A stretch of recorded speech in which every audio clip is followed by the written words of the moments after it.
7 things that damage your credit score and how you can go about avoiding them. That's right. It's things that you may be doing that may be damaging your credit score, but this is how you go about avoiding them so you can take your credit from where it is now to where you want it to be, or keep your credit where it is if it's where you desire. What up, you got Mr. Smith, point 5 of Mr. and Mrs. Smith, and in this brief video I want to talk about 7 things that may be damaging your credit score. And I didn't want to leave anything out, so I got my little handy dandy notes so I can dive straight in. That being said, without further ado, let's go. Now, if you haven't already, be sure to grab our free credit class. You can click the available link below. You should be able to see where you can get a 100% free credit class that you can implement and really take full advantage of understanding how credit works. And that way you can really understand what you need to do in order to keep your credit solid. Or if you want to understand how to dive in deep to restoring your credit, then that helps as well. So grab your free credit class, but let's dive into the numbers. Number 1, the first thing that you may be doing that may be damaging your credit score is keeping a high balance. A high balance on your credit card specifically. Why is that important? Well, once you understand what credit utilization is, how it's factored, how it's calculated, and where you need to be, then you understand that high balances can be detrimental to your score. Many people carry a balance of over 50%, over 70%. When in all actuality, you should be under 10% in the single digits. 9% or less is what we recommend. 7 to 9% in their range is a great range to aim for. Reason being is because the more buying power you give yourself by having a lower utilization. Quick example, if you have $1,000 credit limit and you have a balance of 900, that's 90% utilization. It looks horrible on your credit score. But if you had that same $1,000 credit limit, but you had a $90 balance, it looks great for your credit score because you have more buying power, over $900 in buying power. So understand that high balances may be damaging your score. So you want to get that down below 10%. I know many people say 30, we say 9% or less, single digits. Number 2 is paying late. And many people understand this theoretically, but when it comes to applying it and putting it into action, a lot of times it can go, out of the window. So you want to get yourself in a position to where you can have things on auto pay, that where you're not even thinking about it or likely to forget it, because it's easy to forget. We got a lot of stuff that's being shoved in our direction, put in our face, that it's easy to forget to do certain things, even though it may seem like you won't ever forget. So paying things late can damage your score, and depending on what bill it is you pay late may determine how much of your score is affected, because some things may cause your score to drop 50 points, but some late payments may cause it to drop 100 points.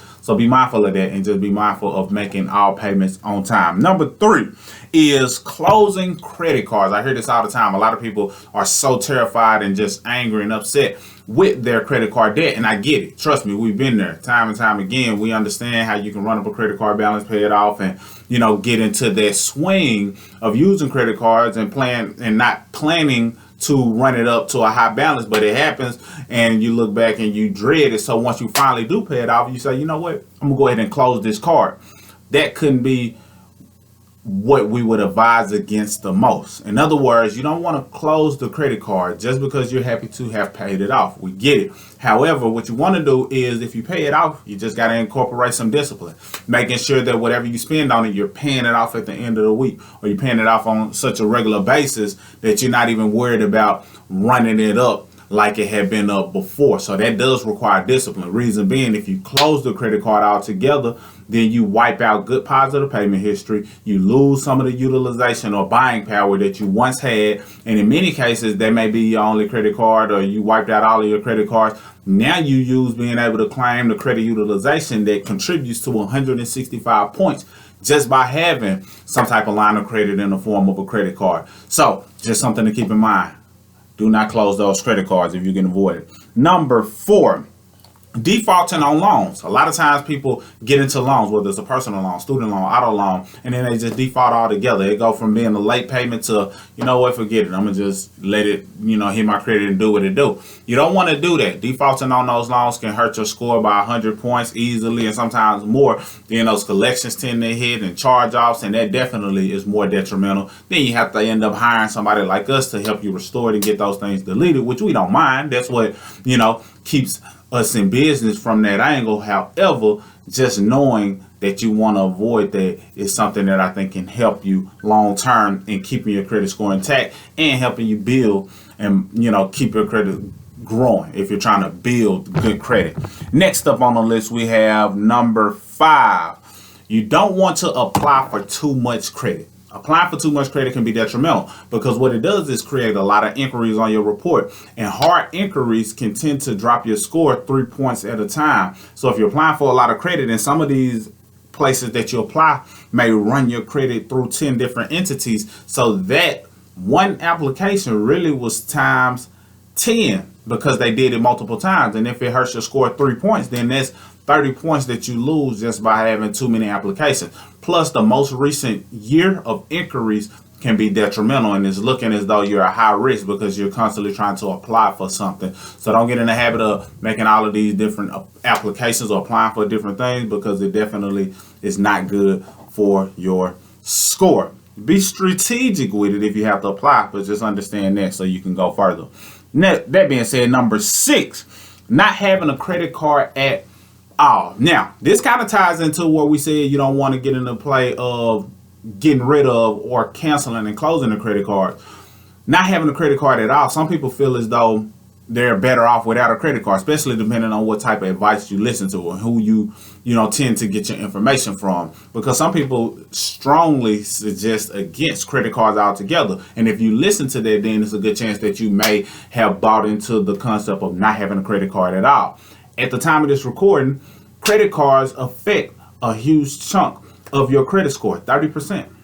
30% from having a credit card. Now, if you don't have a credit card at all, you lose that. You leave all of that on the table. So that's 165 points that you don't have access to because you don't have some form of a credit card. I get it why you do it, but if you want a strong credit score, then you just got to tighten up and get disciplined in terms of utilizing that credit card in the right way that allows you to strengthen your score. So not having a credit card at all can be detrimental to your score. Last but definitely not least, number 7, and this is where we call putting your credit on the line.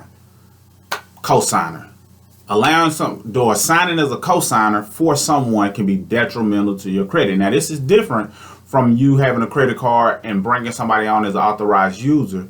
You can do that strategy all day if you understand it, and that's not what this video is about, but you can do that strategy all day and not hurt your credit, because if you don't get them a credit card, then you're good to go. However, if you co-sign for someone, in other words, let's say for instance, you co-sign for someone to get a car. If you don't have the ability to make sure that those payments are being made on time and it's all in their hands, then it's a good chance that you can co-sign for someone and it can be detrimental to your credit due to the fact that if they default on those loans and don't pay certain things, you've put your name and credit on the line saying that you believe that they will, but if they don't, then it affects your score drastically. So be careful before you just decide that you want to co-sign for someone if you're not in a position to make sure things are getting paid on time all the time. So those are the 7. Let me know which one resonates more with you. But definitely, if you haven't already grabbed a free credit class, all you have to do is click the available link below or visit smartcreditkit.com, and you should be able to go to it, www.smartcreditkit.com.